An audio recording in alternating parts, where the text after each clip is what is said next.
Nama Syekh Nurjati bagi orang Cirebon tentu tidak asing ya pemirsa, karena memang selain dikisahkan dalam banyak sekali naskah asal Cirebon, naskah-naskah babat asal Cirebon maupun buku-buku sejarah asal Cirebon, bahwa Syekh Nurjati ini namanya itu hingga kini itu diabadikan sebagai nama perguruan tinggi negeri Islam, negeri yang ada di Cirebon, sehingga nama daripada Syekh Nurjati ini memang sangat terkenal.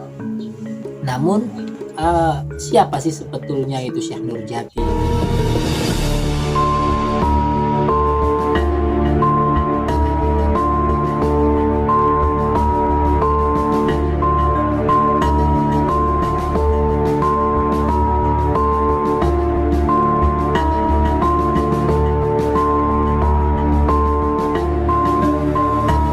Menurut sejarah Cirebon pemirsa, bahwa Syekh Nurjati ini nama aslinya itu adalah Maulana Idhofi Mahdi. Selain dijuluki sebagai Syekh Nurjati, beliau juga dijuluki dengan sebutan Syekh Datuk Kahfi. Jadi julukannya itu ada yang menjuluki Syekh Nurjati, ada juga yang menjuluki Syekh Datuk Kahfi. Adapun mengenai asal usul daerahnya, bahwa menurut sejarah Cirebon bahwa Syekh Datuk Kahfi atau Syekh Nurjati itu asalnya itu adalah dari Malaka, yaitu salah satu kerajaan Islam yang berdiri pada abad ke-15 hingga ke-16 awal. Malaka ini adalah kerajaan Islam yang pusatnya itu sekarang itu ada di kota Malaka yang ada di Malaysia itu. Jadi asal usul daripada Syekh Nurjati itu asal Malaka, kemudian bapaknya menurut sejarah Cirebon ini pemirsa, bahwa bapak daripada Syekh Nurjati itu adalah Datuk Ahmad. Nah, Datuk Ahmad ini merupakan ulama besar di Malaka. Nah, adapun mengapa Syekh Nurjati itu datang ke Cirebon, ini kisahnya itu dimulai ketika Syekh Nurjati ini menuntut ilmu di Timur Tengah. Jadi selama bertahun-tahun konon Syekh Nurjati ini melanglang buana mencari ilmu dari Malaka itu menuju Timur Tengah di berbagai kota, menuntut ilmu hingga beliau dalam tahap yang tinggi ilmunya.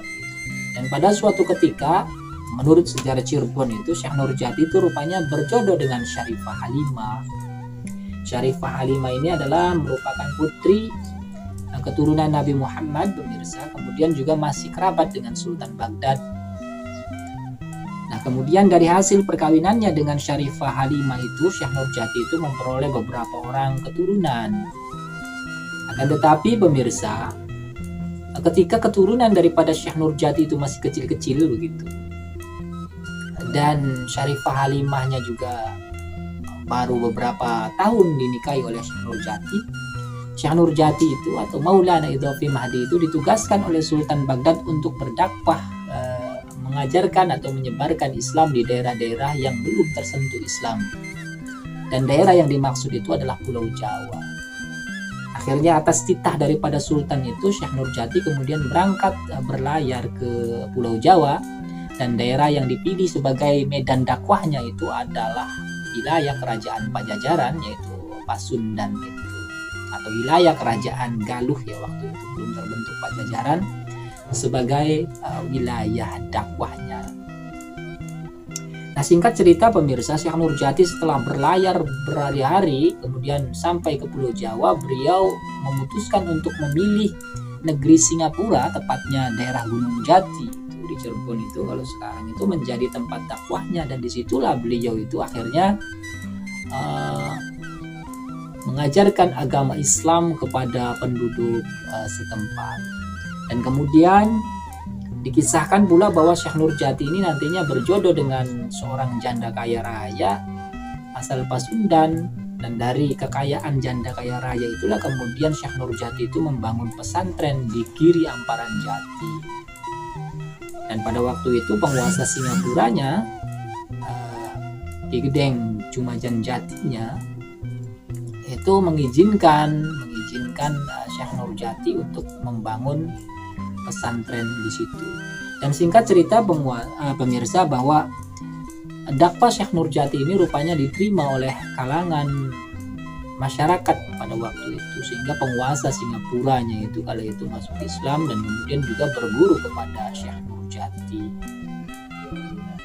Kemudian pemirsa, di lain waktu pemirsa, nantinya cucu daripada penguasa Singapura itu yaitu Walang Sungsang dan adiknya Rara Santang itu nantinya berguru kepada Syekh Nurjati.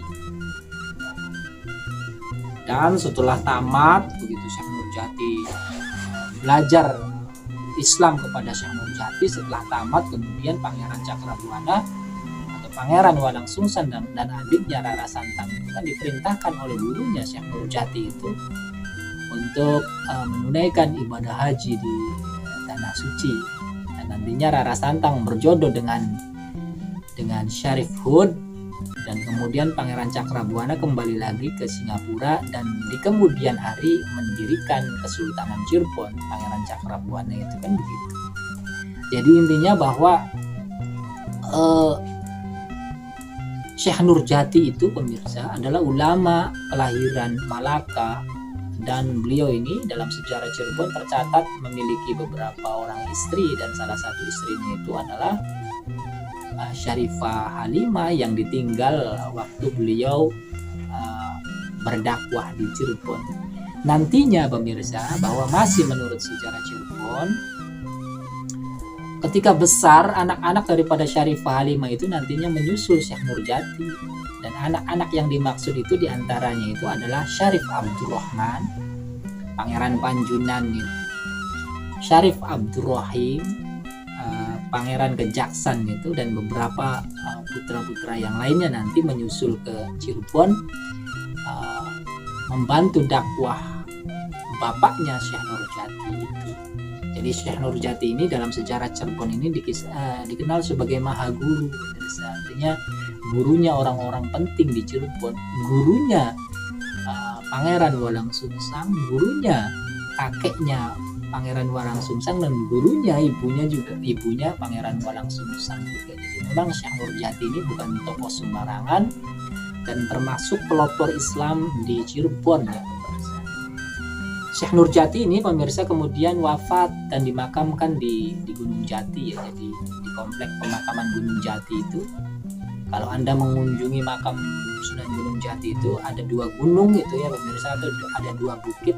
Sebelahnya itu namanya itu Gunung Jati. Nah disitulah Syekh Nurjati itu dimakamkan. Kemudian di sebelahnya itu ada Gunung Sembung. Nah disitulah makam Sunan Gunung Jati itu dimakamkan. Jadi demikian saja pemirsa kisah singkat mengenai Syekh Nurjati, yaitu Mahaguru atau Sang Mahaguru.